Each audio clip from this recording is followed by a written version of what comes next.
मऊगंज बवाल सुड़ी इस वक्त बड़ी खबर आ रही है। डीजीपी कैलाश मकवाना मऊगंज पहुंच चुके हैं। शाहपुर थाना क्षेत्र के गडरा गांव डीजीपी पहुंच चुके हैं। मृतक सनी द्विवेदी के परिजनों से मुलाकात की, आरोपियों पर कड़ी कार्रवाई का आश्वासन दिया। इतना ही नहीं, जानकारी ये भी सामने आ रही है कि घटनास्थल का भी डीजीपी मुआयना करेंगे। मऊगंज के आला अधिकारी भी डीजीपी के साथ मौजूद हैं। डीजीपी की मौजूदगी ये तस्दीक कर रही है कि कार्रवाई बड़े स्तर पर करने की तैयारी है। आरोपियों पर कड़ी कार्रवाई का आश्वासन डीजीपी की ओर से दिया भी गया है। इतना ही नहीं, घटनास्थल का मुआयना भी करेंगे डीजीपी की। जिन परिस्थितियों में ये वारदात हुई है, जिन परिस्थितियों में ये घटना हुई है, उसके तहत कार्रवाई कहां तक पहुंची है।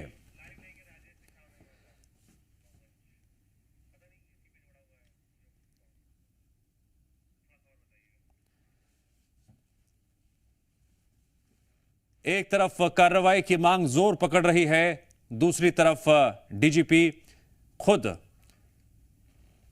मकवाना पहुंचे हैं और यहां पर मृतक सनी द्विवेदी के परिजनों से उन्होंने बाकायदा मुलाकात की। इस मुलाकात के मायने कार्रवाई से हैं।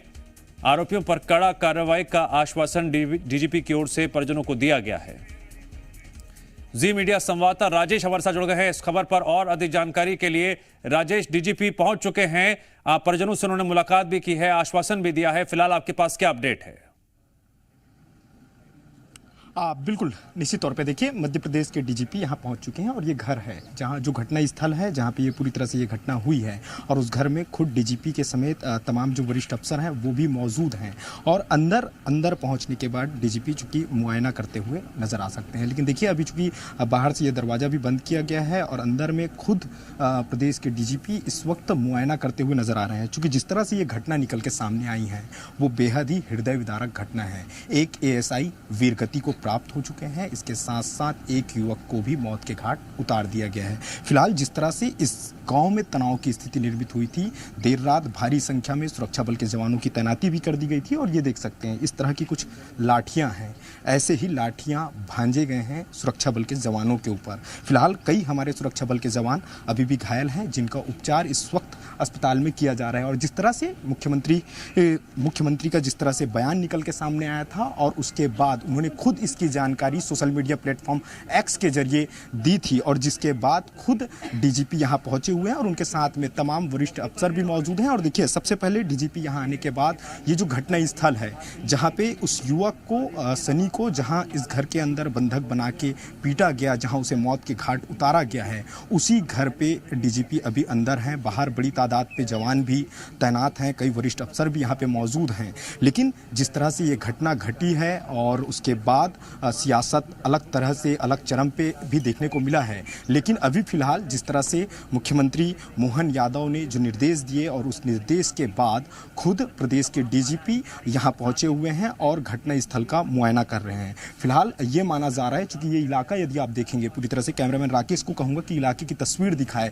ये देख सकते हैं इस इलाके पे भारी संख्या में सुरक्षा बलों की तैनाती की गई है। चूँकि ये वही इलाका है, ये वही रास्ता है जहाँ पे जब फोर्स यहाँ पहुँची थी, जब थाने की पुलिस यहाँ पहुँची थी, जब उन्हें सूचना मिली कि इस घर के अंदर सनी द्विवेदी को बंधक बना के रखा गया है, उसके बाद जब यहाँ जवान पहुँचते हैं तो यहाँ उनकी डेड बॉडी भी मिलती है और उसके साथ साथ जवानों के ऊपर हमला भी किया जाता है, जिसमें एक जो एएसआई हैं जो वीरगति को प्राप्त हो गए हैं और कई हमारे जो जवान हैं वो इस वक्त घायल भी हैं। फिलहाल जो तहसीलदार हैं वो भी घायल हैं, उनका भी इस वक्त अस्पताल में उपचार चल रहा है। लेकिन इस पूरे घटना के बाद जिस तरह से विपक्ष लगातार हमला बोल रही थी और जो घटना निकल के सामने आई, चूँकि इतनी बड़ी घटना है कि एक जवान जिसका 6 माह बाद रिटायरमेंट होने वाला था, उस एएसआई जो हैं वीरगति को प्राप्त हुए हैं। फिलहाल मुख्यमंत्री के निर्देश के बाद खुद प्रदेश के डीजीपी कैलाश वो यहाँ पे पहुंचे हुए हैं और तब बड़ी तादाद पे तमाम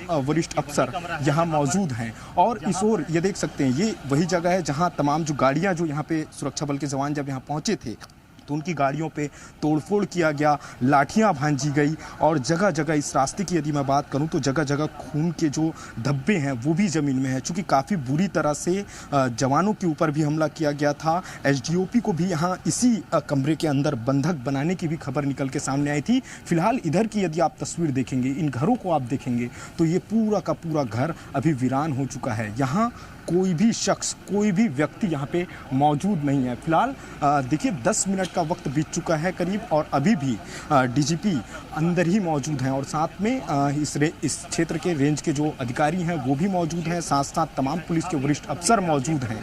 लेकिन अभी भी डीजीपी खुद घटनास्थल का मुआयना कर रहे हैं, और इतना ही नहीं बल्कि यह भी जानने की कोशिश डीजीपी कैलाश मकवाना के द्वारा की जा रही है कि आखिर कैसे इस घटना को अंजाम दिया गया, कहां कौन सी चूक हुई, उन तमाम मसलों की भी कहीं ना कहीं जानकारी इस वक्त डीजीपी के द्वारा ली जा रही है। फिलहाल अब से कुछ समय पश्चात बाहर भी निकलेंगे, बातचीत भी करेंगे और जानने की कोशिश यह भी करेंगे कि आखिर इस पूरे मामले के बाद अब तक कितने लोगों की गिरफ्तारी हुई है और कितने आरोपी अभी फरार हैं। फिलहाल अभी भी मुआयना करते हुए इस वक्त डीजीपी चूंकि इस मकान के अंदर हैं, और ये वही घटना स्थल है जहां सनी द्विवेदी के ऊपर हमला किया गया था, बंधक बनाया गया था। इतना ही नहीं बल्कि कुछ अफसरों को भी इसी घर के अंदर बंधक बनाने की भी खबर निकल के सामने आई थी। जी राजेश, क्या आपको ये जानकारी मिल पाई है कि डीजीपी कैलाश मकवाना ने जब मृतक सनी के परिजनों से बातचीत की, क्या बताया गया, उनकी तरफ से क्या मांग रखी गई है?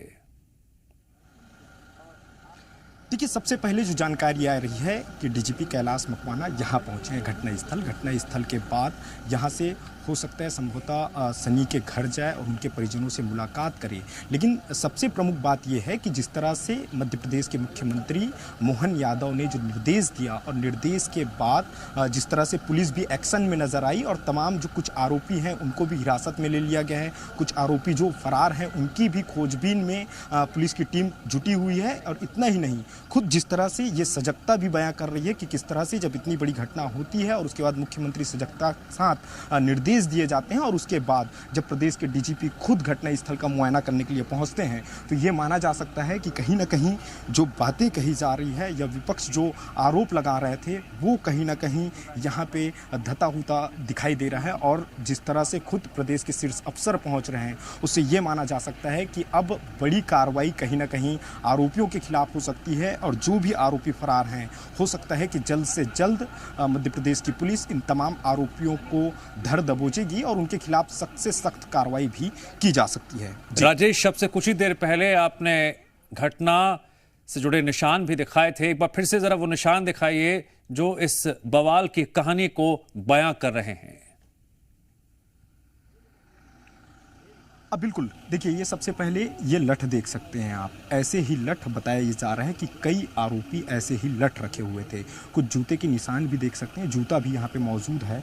और इसके साथ साथ इधर की यदि तस्वीर देखेंगे तो ये देख सकते हैं ये कोई पाइप नुमा सामान है, इससे भी हमला करने की आशंका है। ये ईंटें पत्थर जो मिला, जो भी चीज़ें यहाँ पे मिलते गई उसे कहीं ना कहीं ये लोग हथियार बनाने की कोशिश किए गए। और ये देख सकते हैं ये भी एक लठ है, और ऐसे ही लठों से कहीं ना कहीं सुरक्षा बल के जवानों के ऊपर ताबड़तोड़ हमला किया गया है। और बताया ये जा रहा है, जो जानकारी निकल के आ रही है, जब जवान यहाँ पहुँचे हुए थे तो उन्हें पूरी तरह से घेर लिया गया था, और घेरने के बाद इधर का जो सीधा रास्ता आप दिखाई दे रहा होगा, ये सीधा रास्ते की ओर तमाम जो सुरक्षा बल के जवान हैं वो अपनी जान बचाते हुए आगे की ओर भागने की कोशिश की, और आगे जाने के बाद लेफ्ट हैंड की ओर जो रास्ता है, खेत है, उस ओर कहीं ना कहीं वो जा करके अपनी जान बचाए। लेकिन जो एएसआई हैं रामचरण दीवान, उनकी कहीं ना कहीं उन्हें बुरी तरह से उन्हें पीटा गया था, बुरी तरह से उनके ऊपर प्रहार किया गया था, जिसकी वजह से आज रामचरण दीवान वीर गति को प्राप्त हुए हैं, और जिसका खुद ब खुद प्रदेश के मुखिया मोहन यादव ने भी कहीं ना कहीं निंदा की, उन्हें शोक श्रद्धांजलि भी व्यक्त की है। और सीधे तौर पे उन्होंने ये बात भी कही है कि जो भी दोषी है उसको बख्शा नहीं जाएगा, उन तमाम आरोपियों के खिलाफ सख्त से सख्त कार्रवाई की जाएगी। लेकिन उससे पहले ये घर देख सकते, एक कमरे का, बमुश्किल एक कमरे का ये मकान दिखाई दे रहा है, कच्चा मकान है। और इसी मकान के अंदर जो जानकारी आ रही है कि सनी द्विवेदी करीब 1 से 1:30 बजे के बीच इस रास्ते से गुजरा था, और उसके ठीक है, आप डीजीपी कैलाश मकवाना से मिलने की कोशिश कीजिए, और लगातार आपसे आगे भी अपडेट लेते रहेंगे। फिलहाल आपका शुक्रिया।